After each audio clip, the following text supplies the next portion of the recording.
From the Denver Broncos Media Center, welcome to Broncos Country Tonight.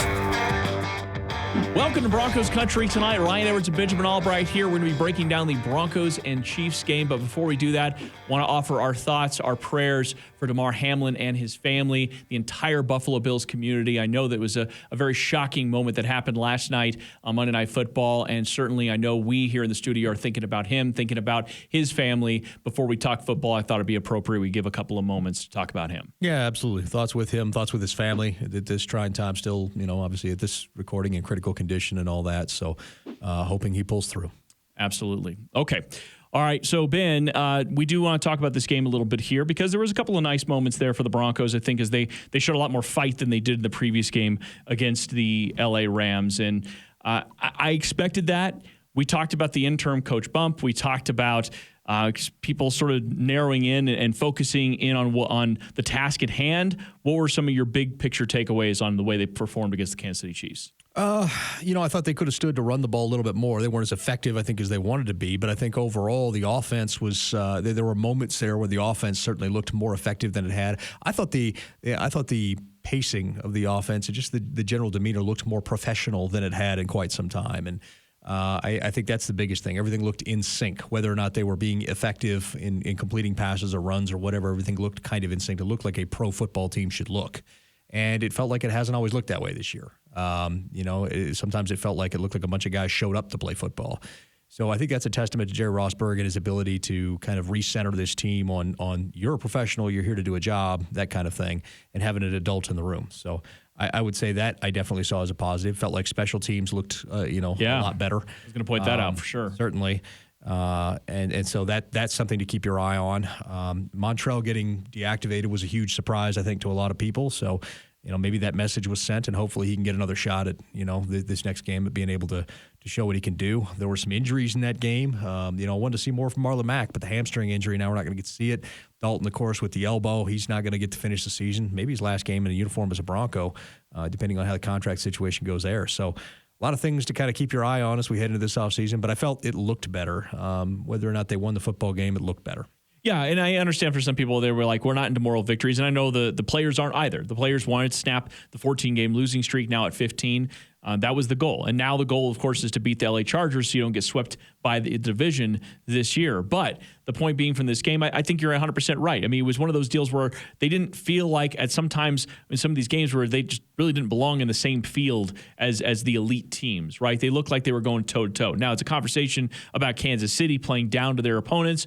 Well, maybe we can have that, right? Because they certainly have been doing that as of late. But I really thought that the Broncos, as far as an execution standpoint, as far as not overwhelmed by the moment, when something bad happened, it didn't seem like they just said, oh, well, there you go. We're going to probably lose this game. They got a couple of really tough calls going against them, and it didn't seem like it really hit them functionally. So I thought those were all real positives, at least as far as the overall demeanor of the team. Yeah, and they bounced back from that pretty well.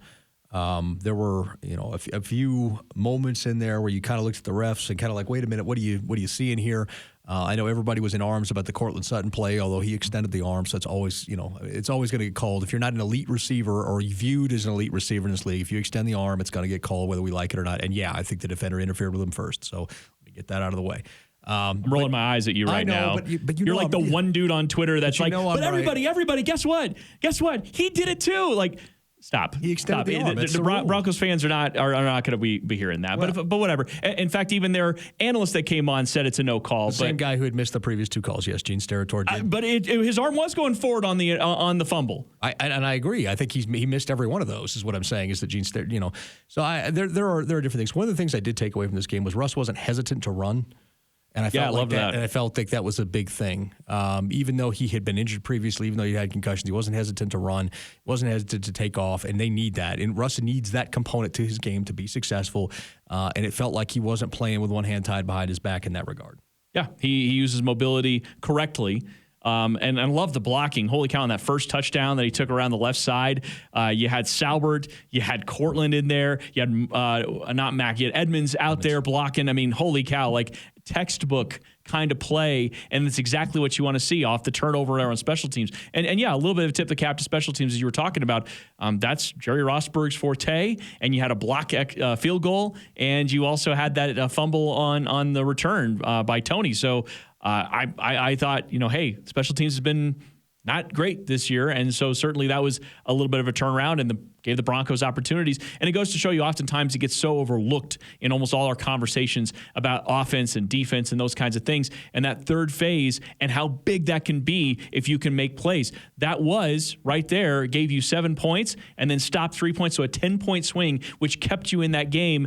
In every other season for the Broncos, that 10 points, we see that at the end saying, well, if they could have come up with this or would have come up with this, and instead this game they actually made those kinds of plays and had the ball with 4 minutes left with a chance to tie or possibly take the lead. Yeah, and that's, that's a testament to fighting hard at the end of the season in a meaningless season. I mean, that views that those guys were out there playing their butts off. They were getting properly coached, that kind of stuff. So those are good things. There was still some bad in there. Russ, the interception was awful. Yeah. I don't know if the receiver quit on the route or what, but Russ also threw it right to an area where the safety was going to be either way. So, that's one that bugs me. There were a couple plays in there that were just head scratchers. I thought Latavius is still out there fighting pretty hard. I thought Chase Edmonds looked pretty good. Again, would have loved to see more of Marlon Mack, but unfortunately the hamstring injury, kind of scrapped that. Well, there's quite a few guys that want to highlight. I mean, Albert Okwuegbunam, who has been not an option. Yeah, he had the one really egregious drop, and he came back, and he bobbled it, but he got the touchdown. He made another catch later on, and he showed off some of the athleticism that you knew he was capable of as a pass catcher. You said I thought Chase Edmonds looked really spry, and certainly he's a guy that's on the roster next year. At least right now, is under contract. So I'm excited to see what you could get there. Alex Singleton's a guy you absolutely have to find a way to bring back because he just plays everywhere, and he makes plays everywhere. He leads the team in tackles, more tackles than any Bronco since 2007, and he's making plays out there in special teams. There were quite a few guys that I thought over the course of the game that I wanted to highlight. I mean, you talked about the turnovers. I mean, on the offensive line, right? Graham Glasgow, who was not necessarily supposed to be the starting center, but I thought he's done a really good job overall. Well, he snapped early because he thought that there was an offsides, and that was on the fourth down play, and that was tough. Russ had a pretty tough sack early on where they missed an assignment and just free rushers at him. And those are kinds of things that you just hope by next year they figure out a way to clean up. And there's going to be some turnover on the offensive line, so you'd hope there is. I like seeing Russ make plays, too, when he was nearly sacked and trying to make a play. And there were a lot of people like, that was stupid. Why would he throw that? I'm like, it was fourth down. He had to make a play. Those times where he was making. And so I liked seeing the fight in him. Yeah, I'd rather him do that. Like the interception. Throw it out of bounds. Yeah, they got an illegal contact, which, by the way, again, for the ref, the side-eyed, he's like still fourth down. I'm like, dude. For crying out loud, man. Yeah. You gotta hide. You can't, let's hide it a little bit here. Right. But anyways, yeah. I mean, to that point, yeah. I mean, it was fourth down, right? It's 4th and 7, and he's doing the whirling dervish, kind of throwing it up in the air. And normally you'd be kind of upset about that, but you're like, trying to make a play. What are you gonna do? Season at the end of a game on a down that you're gonna turn it over anyway. Like I get it at that point. So I like seeing the fight in him. But what's so great, and again, the Rams game is a tough watch, right? I mean, we can sit here and say that if the season would have ended and Russell's season would have ended on that game, it would have been a tough one for a lot of Broncos fans to feel much optimism. But watch these two games against the Kansas City Chiefs. Watch Russ battling out there.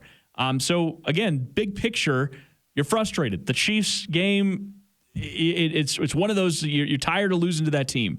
I understand that, but they were undermanned. They just fired their coach. And they're coming into a completely lost season where the Chiefs had everything to play for and the Broncos had nothing. And the Broncos hung in there. And honestly, for I think a lot of people, including the people that picked it 100-0 like Benjamin Allbright, I think that it was a much better showing than some predicted. I think so. And the reverse jinx, nearly worked. Now we get to call it a reverse jinx? Well, I mean, some of us have that kind of power, Ryan, and we want to use it responsibly. 100-0. You got to love when I did the graphic with the 3 L's. Yeah. Come on, that was pretty good. It was good. Yeah, I loved that. It was the objective there was to kind of be jokey. And of course it worked. And you know how that goes. So Well, but I also don't know, and I had spent some time on Broncos Country Tonight with you that week, and we had sort of talked about it. Like I laid out several scenarios of why the Broncos would be in that game at the end, and a lot of it came true, right? But the thing about it is against the Kansas City Chiefs, you don't have to be perfect. Like against all these teams, you don't have to be perfect, but you're going to have to play your A game. And the interception that Russ threw, guess what? That led to points, and that's what happens against Kansas City Chiefs. They sort of wait for you to do those kinds of things. I think there was one thing in that game that was very severe. We've talked about it all year, but it was severely highlighted as the Broncos' Achilles heel. This offense isn't going to get better until you fix the offensive line, period. It was very obviously the Achilles heel in that game. Russ did not have time to throw a lot of the time, and until they get that fixed, until they find a way to fix the offensive line, it's going to continue to be a struggle. Yeah, that certainly is. Obviously, this week we'll spend some time talking about the LA Chargers, the final game of the regular season. For Benjamin Allbright, I'm Ryan Edwards. Thanks for watching Broncos Country Tonight.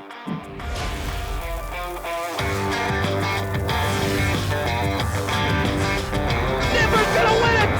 You can stand up and salute in Denver, and you got the world champions that live in your town.